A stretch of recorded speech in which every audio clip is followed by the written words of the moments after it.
Good morning student. Today we start a new chapter, chapter 17, constructions. Construction यानी कि कोई भी आपको फिगर दिया होगा उससे रिलेट करते हुए स्टेप्स लिख के आपको डायग्राम एक्सप्लेन करना है. Exercise 17A question number first, draw a line A B and draw another line C D parallel to A B. यानी कि आपको सबसे पहले क्या बोला, एक लाइन बनानी है, उसका नाम है ए बी. उसी से रिलेट करते हुए एक और लाइन बनानी है सी डी, जो किसके पैरेलल होनी चाहिए, ए बी के, और जिसका डिस्टेंस कितना है 3.5 सेंटीमीटर फ्रॉम इट. तो सबसे पहले हम एक लाइन बना रहे हैं ए बी. ठीक है, ए बी पे हमने एक पॉइंट बनाया पी और क्यू, उससे हमने क्रिएट किया सर्कल. ठीक है, सर्कल बनाया तो यहाँ पे फर्स्ट लाइन होती है हमारी 60, देन 120, देन 180. फिर 60 और 120 के बीच से हम लाइन बनाते तो वो 90 डिग्री क्रिएट करती है. तो हमने 90 का स्ट्रेट एंगल क्रिएट किया, जिसका डिस्टेंस कितना होना चाहिए 3.5 जहाँ आई वहाँ आर्क कट करी और फिर यहाँ से लाइन ज्वाइन कर दी. तो इसको हमने नाम दे दिया आर और एस, और जहाँ आर्क कट करी थी उसको एफ और ई. तो हमने ये लाइन ड्रॉ करी. अब इसकी स्टेप्स लिख रहे हैं. सबसे पहले स्टेप क्या है, draw a line A B.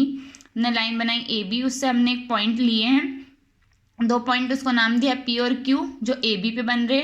Construct किया हमने बी, ठीक है, बी पी और ई 90 डिग्री, और इधर से भी हमने बी क्यू और एफ 90 डिग्री क्रिएट किया विद पी एस सेंटर. अब हमने पी को सेंटर में मान के 3.5 की आर्क कट करी, फिर इन दोनों लाइन को ज्वाइन किया. तो उससे रिलेट करते हुए हमने स्टेप राइट डाउन किए. Now we start question number 2, draw a line A B and take a P outside it. एक लाइन बनानी है ए बी, उसमें पी क्या होना चाहिए, आउटसाइड होना चाहिए ए बी लाइन से. फिर draw a line C D parallel to A B. आपको सी डी एक लाइन बनानी है जो क्या होनी चाहिए, पैरेलल होनी चाहिए ए बी के, and passing through the point P. और वो पास कहाँ से होनी चाहिए, जो आपका पॉइंट है पी उससे. तो सबसे पहले हमने एक लाइन बनाई है ए बी, तो हमने लिख दिया draw a line A B. फिर हमने उससे एक पॉइंट बनाया, उसको नाम क्या दे दिया क्यू, जो कहाँ से बन रहा है, ए बी लाइन पे बन रहा है. ठीक है, take any point Q on a A B and a point P outside it. फिर हमने क्यू से एक पॉइंट क्रिएट किया पी, जो आउटसाइड होगा इस लाइन के, मतलब बाहर. फिर क्या किया, विद क्यू एस सेंटर. अब क्यू को सेंटर में मान के हमने एक बिना कोई मेजरमेंट के रेडियस लेके उससे आर्क कट कर दी, जो आर्क कहाँ पे कट होगी, हमारी नई लाइन पे. ठीक है, कट ए बी एट ई. अब हमने उस लाइन को जो कट करी, जो हमने आर्क, उसका आर्क को हमने क्या कर दिया, ई नाम दिया और एफ नाम दिया. ठीक है, विद पी एस सेंटर. अब हमने पी को सेंटर में मान के सेम रेडियस से एक आर्क कट करी. कहाँ पे कट करी, पी पे. उसको नाम क्या दे दिया, जी और एच. ठीक है, फिर विद अ सेंटर रेडियस. अब हमारी सेंटर रेडियस हो गई तो हमारे क्या हो गया, ई एफ और जी एच हो गया. ठीक है, अब इन पॉइंट्स को हमने क्या किया, ज्वाइन किया. तो हमारी क्या बन गई है, पैरेलल लाइन बन गई है. ठीक है, तो प्रोड्यूस्ड हो गई दोनों साइड. तो सी डी क्या हो गई, हमारी पैरेलल हो गई है ए बी के. इसका क्वेश्चन थर्ड होमवर्क है आपका क्वेश्चन नंबर फर्स्ट के जैसा. Now we start exercise 17B question number first, construct a triangle A B C. आपको एक ट्रायंगल कंस्ट्रक्ट करना है जिसके अंदर आपको साइड्स दे रखी है, B C 3.6 centimetre, A B 5 centimetre and A C 5.4 centimetre. Draw the perpendicular bisector of the side B C. आपको परपेंडिकुलर बाइसेक्टर भी बताना है बी सी का. Draw a line. अपन सबसे पहले एक लाइन ड्रॉ कर रहे हैं 5.4 सेंटीमीटर की. उसी से हम क्या कर रहे हैं, आर्क क्रिएट कर रहे हैं जो 4 सेंटीमीटर की होगी, 5 सेंटीमीटर की होगी, और एक 3.6 सेंटीमीटर की होगी. फिर आपस में इन पॉइंट्स को क्या करेंगे, हम ज्वाइन करेंगे. तो हमने लाइन बनाई थी सबसे पहले ए सी 5.4 सेंटीमीटर की. फिर ए को ही हमने पॉइंट लेकर हमने एक आर्क कट करी जो कितनी है 5 सेंटीमीटर की. फिर सी पॉइंट से हमने एक आर्क कट करी 3.6 सेंटीमीटर की. ठीक है, फिर इन तीनों लाइनों को आपस में क्या किया, ज्वाइन किया. तो हमारा रिक्वायर्ड ट्रायंगल बन गया ए बी सी. फिर हमको पता है बी सी पे हमको क्या बनाना है, परपेंडिकुलर बाइसेक्टर. तो बी सी का हमने मोर देन हाफ ले लिया. तो यहाँ पे हमारा पॉइंट आएगा. तो सी से हमने यहाँ की मेजरमेंट ली है और बी से यहाँ की. तो आर्क कट हुई, सेम मेजरमेंट बी से इधर ली और सी से इधर ली. फिर जिस लाइन पे क्रिएट हो उस लाइन को ज्वाइन कर दिया. तो ये हमारा क्या बन गया, परपेंडिकुलर बाइसेक्टर. तो जब भी हमने फिगर एक्सप्लेन किया है ना बेटा, उसी की हमने यहाँ पे क्या करा है, स्टेप राइट डाउन किए. तो आपको ये स्टेप में वही चीज़ है जो मैम ने ओरल बोल के बताई है. Question 2, construct a triangle. आपको एक ट्रायंगल कंस्ट्रक्ट करना है जिसके अंदर ए बी और ए सी क्या है, इक्वल है. कितना है, 4.8 सेंटीमीटर, और बी सी कितना है, 5.3 सेंटीमीटर. सबसे पहले अपन ट्रायंगल मेजर करेंगे, फिर उसके अंदर अपन बताएंगे बी और सी का कितना मेजरमेंट है। और अपन को पता है जब दो साइड सेम होती है तो आइसोसेलेस ट्रायंगल होते हैं, यानी कि एंगल बी और एंगल सी क्या हो गया, equal. And draw A D perpendicular to B C, और ए डी जो है वो परपेंडिकुलर होगा बी सी पे। तो सबसे पहले हमने क्या किया, बी सी लाइन लिए जो कितनी बोली है हमको 5.3 सेंटीमीटर की, ठीक है, ये बनाई। अब बी से हमको कितना बोला था, ये डिस्टेंस है हमको 4.8, तो बी से हमने ए के लिए एक आर्क कट करी और सी से ए की, तो 4.8 ये दोनों साइड क्या है, सेम है। फिर अपन को पता थी कि जो है बी सी पे परपेंडिकुलर बाइसेक्टर है ए डी। परपेंडिकुलर बाइसेक्टर बनाना होता है यानी कि दोनों का मिड पॉइंट, यानी कि मोर देन हाफ। तो हमने मोर देन हाफ किया बी सी का, तो हमारा पॉइंट आया डी, जहाँ आया उसको ए से ज्वाइन कर दिया, तो ये क्या हो गया हमारा परपेंडिकुलर बाइसेक्टर। और अपन को पता है आइसोसेलेस ट्रायंगल है यानी कि एंगल बी और एंगल सी क्या होगा, इक्वल।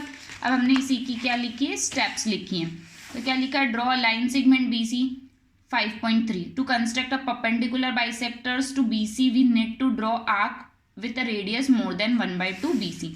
हमने इसमें परपेंडिकुलर बाइसेक्टर बनाना था तो मोर देन हाफ ली बी सी की। फिर since A B is more than 1/2, जो हमारा ए बी है वो हमारा ज़्यादा होगा 1/2 से। फिर बी हमारा सेंटर में मान के हमने 4.8 की आर्क रेडियस लेके हम आर्क कट करिए। फिर सी पॉइंट से भी हमने वही किया है, 4.8 सेंटीमीटर की लेकर आर्क कट करी, फिर ज्वाइन कर दिया हमने ए को बी से और ए को सी से। तो हमारा इसी तरीके से क्या हो गया, ए बी सी एक रिक्वायर्ड ट्रायंगल क्रिएट हो गया। Question 3, construct a triangle P Q R in which Q R equals to 6 centimetre, P Q equals to 4.4 centimetre and P R equals to 5.3 centimetre. Draw the bisector of angle P. तो अपन को एक triangle बनाना है। सबसे पहले हमने draw line क्या की, एक लाइन सेगमेंट की जिसको नेमिंग क्या दे दिया, क्यू आर, जो कितनी 6 सेंटीमीटर की। फिर हमने क्यू को क्या माना है, सेंटर माना है, और हमने 4.4 की एक आर्क कट करी है। फिर आर को सेंटर मान के हमने एक आर्क कट करी 5.3, जो कहाँ पे ज्वाइन हो रही है, पी पे। फिर पी क्यू से पी को और आर से पी को ज्वाइन कर दिया, जो हमने लिखा। फिर हमारा पी क्यू आर एक रिक्वायर्ड ट्रायंगल क्या हो गया, क्रिएट हो गया। फिर अपन को इसने बोला था कि एंगल पी जो होना चाहिए वो बनना चाहिए, तो हमने क्रिएट की इस पॉइंट से एक आर्क जिस पे हमने सर्कल क्रिएट किया, ठीक है, उसको हमने नेमिंग क्या दिया, एस टी। अब एस और टी पे हमने आर्क कट करी इधर और इधर, तो ये 60 और ये 120। अब इधर और इधर से कट करी 60 से और 120 से रख के, तो हमारा 90 डिग्री क्रिएट हो गया, ये हमारा पी बन गया है, ठीक है। तो हमने इसको क्या लिखा, with B as a centre cutting radius P Q and P R. फिर with S and the centre radius measure कर दी, उसको नाम दे दिया एस टी। फिर टी से हमने सेंटर कट किया, उसको हमने नाम दिया था जो एक्स, तो हमने ज्वाइन कर दिया पी और एक्स को, तो then the P X is the required bisector of angle P. Question 4, construct a triangle A B C in which A B, construct करना है एक ट्रायंगल जिसके अंदर ए बी हमको दे रखा है 3.8, एंगल ए दे रखा है 60 और एंगल ए सी हमको लाइन दे रखी है 5 सेंटीमीटर। सो सबसे पहले हम एक लाइन बनाएंगे ए बी 3.8 सेंटीमीटर की। फिर ए से हम कितना 60 डिग्री का एंगल क्रिएट करेंगे, जो हमने किया 60 डिग्री। अब अपन को ए से सी का डिस्टेंस पता है 5 सेंटीमीटर, तो हमने यहाँ से यहाँ तक एक प्रकार की हेल्प से आर्क कट कर दी जो 5 सेंटीमीटर की हो रही है। फिर बी से हमको पता नहीं है, तो हमने यहाँ पे पॉइंट लिया और उससे लाइन को ज्वाइन कर दिया, तो हमारा ट्रायंगल बन गया ए बी सी। तो हमने इसी की स्टेप लिखी है, triangle A B C, A B equals to 3.8 centimetre, then measure 60 degree at point A. हमने 60 डिग्री पॉइंट ए से मेजर किया और ए सी हमने लाइन सेगमेंट ली 5 सेंटीमीटर की, ए सी एट पॉइंट ए। फिर ज्वाइन कर दिया हमने ए से सी को और बी से सी को, तो हमारा रिक्वायर्ड ट्रायंगल क्रिएट हो गया। Construct an equilateral triangle, equilateral triangle है ईच ऑफ हुज साइड्स, जिसकी तीनों साइड सेम होती है, तो 6.2 सेंटीमीटर तीनों साइड है। Measure each one of its angle, और इसका एंगल भी हमको क्या करना है, मेजर करना है। सबसे पहले हमको पता है स्टेप्स ऑफ कंस्ट्रक्शन लिखते हैं। ड्रॉ लाइन सेगमेंट, सबसे पहले हम लाइन सेगमेंट ड्रॉ करेंगे जिसकी कितनी मेजर है, बी सी 6.2 सेंटीमीटर, जो हमने किया। अपन को पता है कि जो इक्विलेटरल ट्रायंगल होता है उसके सारे एंगल सम जो होता है वो 180 होता है, ठीक है। और अपन को एंगल दिया नहीं तो हमने एक्स माना, let the angle B X, the sum of the angles of a triangle is 180। तो तीनों का सम क्या है, तो 180 इक्वल्स टू, मैं अभी 3 मल्टीप्लाई में इधर आएगा तो डिवाइड करोगे, 180 डिवाइडेड बाई 3 तो कितना हो गया 60 degree. So every angle is 60 degree. तो अपन को साइड भी पता है क्योंकि इक्विलेटरल ट्रायंगल है तो साइड भी सेम होती है, यानी कि बी सी हमने बनाया 6.2 सेंटीमीटर। फिर बी पे प्रकार रख के हमने यहाँ कट करी है ए, ठीक है। फिर इधर सी से रख के हमने आर्क कट करी, फिर उसको पॉइंट को नाम दिया ए। फिर ज्वाइन कर दिया हमने ए से बी को और ए से सी को, तो हमारा रिक्वायर्ड ट्रायंगल क्या हो गया, क्रिएट हो गया। 6 एंड 9 आपका होमवर्क है, जो भी हमने ऊपर पढ़ा उसी से रिलेटेड है, तो वो आपको खुद करना है। और इसमें हमको 3 चीज़ों की ज़रूरत होगी, स्केल, रूलर, मतलब स्केल होता है, पेंसिल और प्रकार यानी कि कंपास की हेल्प से ये पूरी यूनिट क्या होगी, सॉल्व होगी। आई होप आप लोगों को ये एक्सरसाइज अच्छे से समझ आई होगी। तो आप लोगों को ये अपनी कॉपी में सिस्टमेटिक तरीके से नोट डन करना है। कौन सी कॉपी में? ज्योमेट्री कॉपी में।